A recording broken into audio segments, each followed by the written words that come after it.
तो हम लोग नेशनलिस्ट हिस्ट्री ऑफ इंडिया देख रहे हैं। इससे पहले हम लोगों ने अनुशीलन समिति के बारे में देखा है और सारे बैकग्राउंड को डिस्कस किया है कि किस तरह से लॉयलिस्ट ग्रुप और नेशनलिस्ट ग्रुप के बीच का डिफरेंस, ये सब हम देख चुके हैं और उनके प्रोग्राम्स हम लोग डिस्कस कर रहे हैं। यहाँ पर जो अभी हम बात करने वाले हैं, बंगाल के अंदर ढेर सारी सीक्रेट सोसाइटीज़, जर्मनी या इटली के तौर पे जैसे यूरोप में हो रहा था, वैसे इंडिया में भी छोटे छोटे individual programmes, revolutionary programmes organise होना शुरू होते हैं। और इसी में एक फेमस जो रेवोल्यूशनरी प्रोग्राम है जिसको कहते हैं अलीपोर कॉन्स्पिरेसी केस। ठीक है, तो अलीपोर ये एक्चुअली बंगाल का एक्सेंट आ जाता है यहाँ पर, अदरवाइज को आप अलीपुर भी पढ़ सकते हो। तो अलीपुर कॉन्स्पिरेसी केस जो 1908 में हुआ था, ये बेसिकली हुआ क्या था। तो इससे पहले हम लोगों ने अनुशीलन समिति के बारे में डिटेल में बात कर रखा है। तो अनुशीलन समिति में सबसे इंपॉर्टेंट जो रोल था वो घोष ब्रदर्स का था। अब ये घोष ब्रदर कौन है? तो घोष ब्रदर थे जो एक घोष थे बरिंद्र कुमार घोष। बरिंद्र कुमार घोष ने कलकत्ता में अनुशीलन समिति को बनाया था, हमने ये पीछे देखा है। और उन्हीं के एक भाई थे जिनका नाम था अरबिंदो घोष। अब ये अरबिंदो घोष भारत का नेशनल, ये समझ लो एक तरह से हेरिटेज हैं। इन्हीं के नाम पे औरबिलो आश्रम है पौंडीचेरी में, जहाँ पर विदेशी बहुत सारे आते हैं। भारत का जो नेशनल कल्चर हेरिटेज है, योगा वेदांता, लोग पढ़ते हैं, जानते हैं। अब आपको मैं बताने वाला हूँ कि किस तरह से इन्होंने पॉलिटिक्स से रिटायरमेंट ले लिया और इनकी जान जो है चित्तरंजन दास ने बचाई। तो होता क्या है कि अलीपुर कॉन्स्पिरेसी केस इसको इसलिए कहा जाता है क्योंकि ये वहाँ के जो सेशन कोर्ट में इसको सुना गया था। ठीक है, अलीपुर में जो सेशन कोर्ट था, ये मुकदमा पूरा चला था। इस मुकदमे का नाम ऐसे था कि एम्परर वर्सेस अरबिंदो घोष। अब जैसे आप एम्परर सुनते हो, इसका मतलब आपके दिमाग में आ जाना चाहिए कि जो इनके ऊपर मुकदमा चलाया गया था वो राजद्रोह का चलाया गया होगा। क्यों? क्योंकि इस पर चार्ज देखो क्या था। चार्ज था waging a war against the government और क्राउन। ठीक है, जो क्राउन बैठा है इंग्लैंड में, उसके अगेंस्ट आप वार छेड़ रहे हो, तो ये चार्ज था।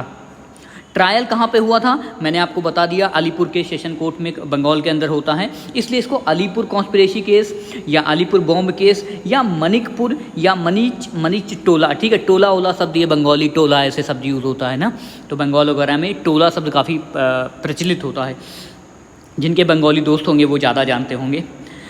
तो केस में क्या होता है, केस में, अलीपुर केस में देखो दो इम्पॉर्टेंट इश्यूज़ को रेज़ किया जाता है। पहला इश्यूज़ होता है 1907 का। 1907 में क्या होता है, एक होती है ट्रेन। ठीक है, ट्रेन को डिरेल करने की कोशिश की जाती है, डिसरप्ट करने की कोशिश की जाती है, जिसमें लेफ्टिनेंट गवर्नर टहल रहे होते हैं। ठीक है, जिनका नाम होता है एंड्रयू फ्रेजर। हालांकि ये भी एक फेल्ड अटेम्प्ट होता है, लेकिन रेवोल्यूशन करने का पूरा मन बना लिया गया था।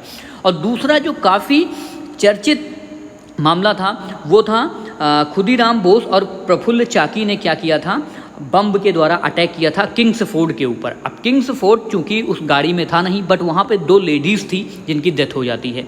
तो ये दोनों केसेस के ऊपर बाद में खुदीराम बोस को तो पकड़ लिया गया था, बट प्रफुल्ल चाकी ने खुद को सुसाइड कर लिया था।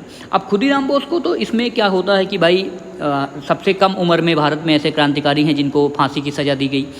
लेकिन इसमें जो चार्ज चढ़ाया गया वो घोष ब्रदर के बारे में। घोष ब्रदर को क्या दिया गया, डेथ पनिशमेंट दी गई। लेकिन चित्तरंजन दास आगे आ जाते हैं। चित्तरंजन दास डिफेंड करते हैं किसको, अरबिंदो घोष को, क्योंकि अरबिंदो घोष थोड़ा फिलोसॉफिकल थे, लेकिन इनका देखो एक्टिव पार्टीशन था। चित्तरंजन दास ऐसे ऐसे एविडेंस रखते हैं, किसी तरह से ट्रायल में अरबिंदो घोष को बचाते हैं।